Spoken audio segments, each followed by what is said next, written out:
bit of disabling. And it was just very bizarre how things were lining up. And then my coworker actually they started dating in, I think, 7. And they got back together on 12/2.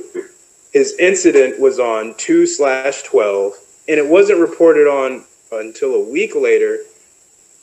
His birthday is the 218th day of the year. Normally, on a leap year like 2016 when it happened, it's the 219th day of the year. And I feel like 219 comes up with, I think, these kind of ritual things, but I can't remember what the exact connection was. I know 3, am I thinking 3? Yeah, 319 definitely comes up, but I think 219 might as well, but I don't know if you've come across 219 at all, Derek. Occasionally, yeah, it happens. I do recognize it as it means something, is I guess what I'm getting at, but I haven't really figured out much about it.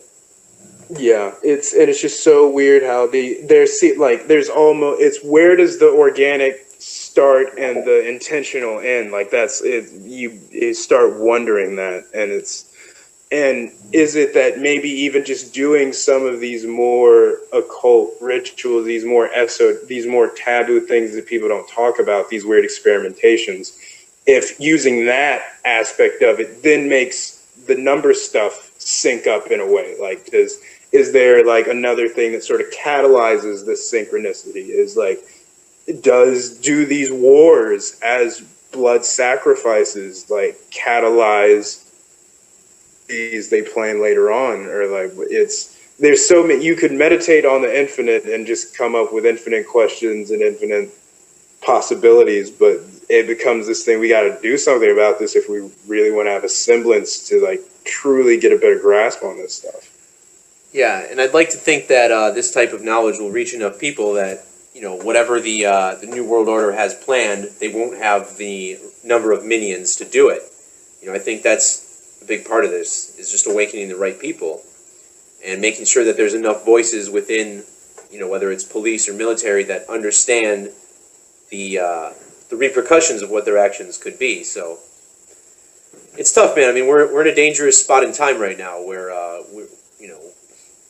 we still have the ability to inform the masses about what's going on through the internet, but I'm just concerned about our capability to do so in the future, and we're going to have to take things like, you know, gematria to the streets, and, you know... I mean, that's where I really tell most people is like, if I'm like at a park or something, like hey, would you be interested in seeing some interesting things about learning about English and like things like that? It's like, I mean, and a lot of people, when you present sort of the organic side, at least around here, and I think it'll probably be more true than we realize, they actually take to it pretty well. Like, I mean, people would definitely find it interesting. Like, my roommate, who we used to work at the same job,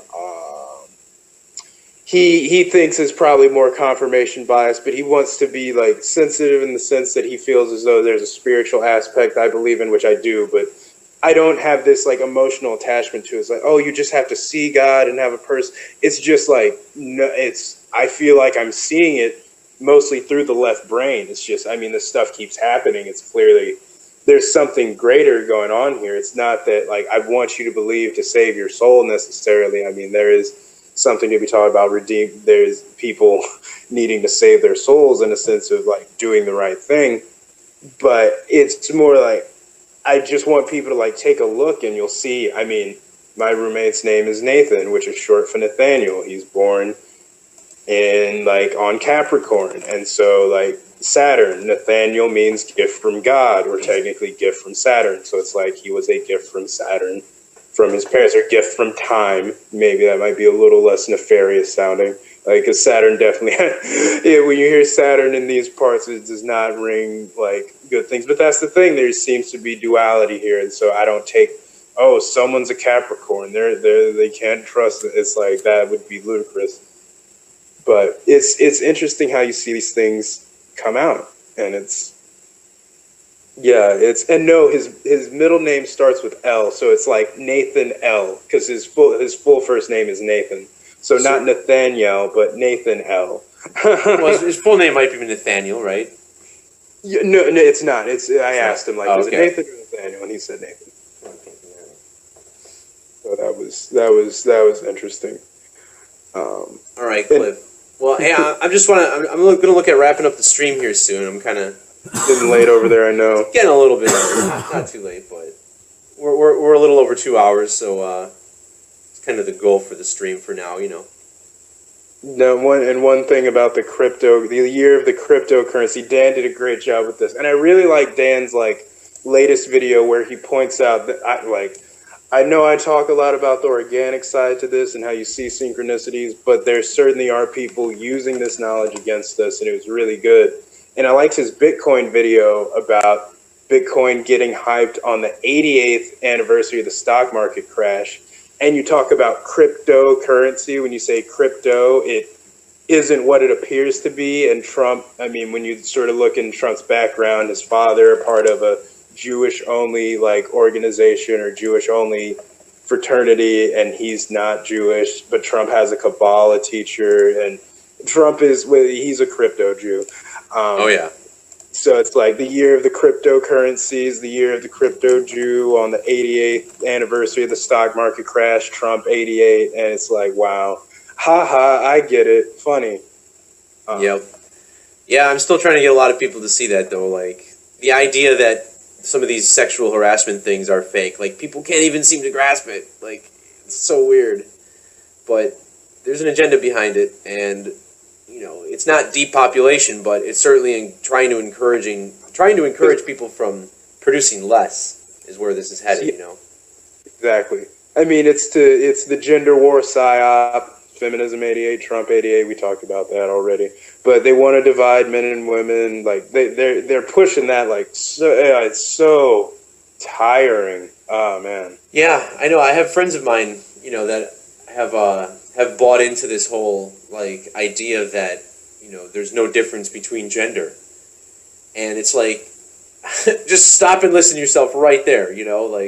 Well, why do I have to assume the role of a man? Blah blah blah. It's just because that's how it's always been, and it's always worked, and we've been happy that way. My grandparents, my parents aren't unhappy because they didn't have all this technology to enjoy and all these surgeries to make themselves feel or look at how they feel.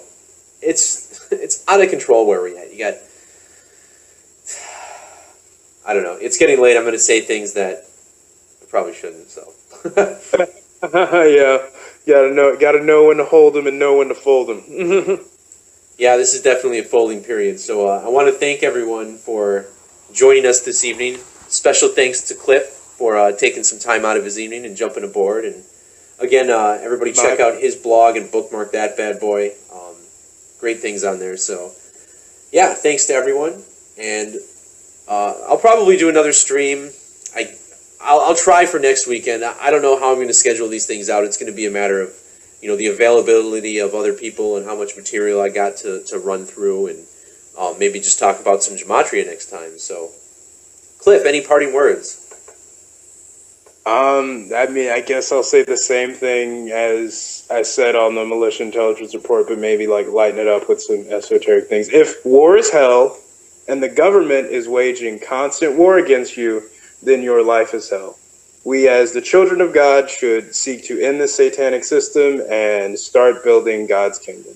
And we know that there's this spiritual organic matrix, so try not to stress out so much about things. I think that's sort of those who work towards the good of God, things work towards the good for all those called according to his purpose. So I think gematria is kind of a sign of that when you see the organic matrix and how things sort of fall in line. The good and the bad, the high moments and the low moments. But peace, much love, everyone, and keep searching for truth.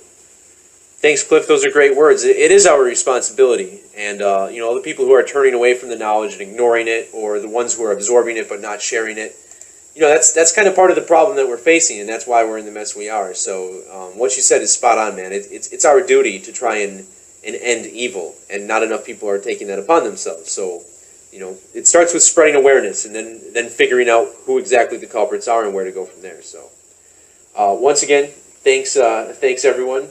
Just dropped my email there in the chat. So, good time.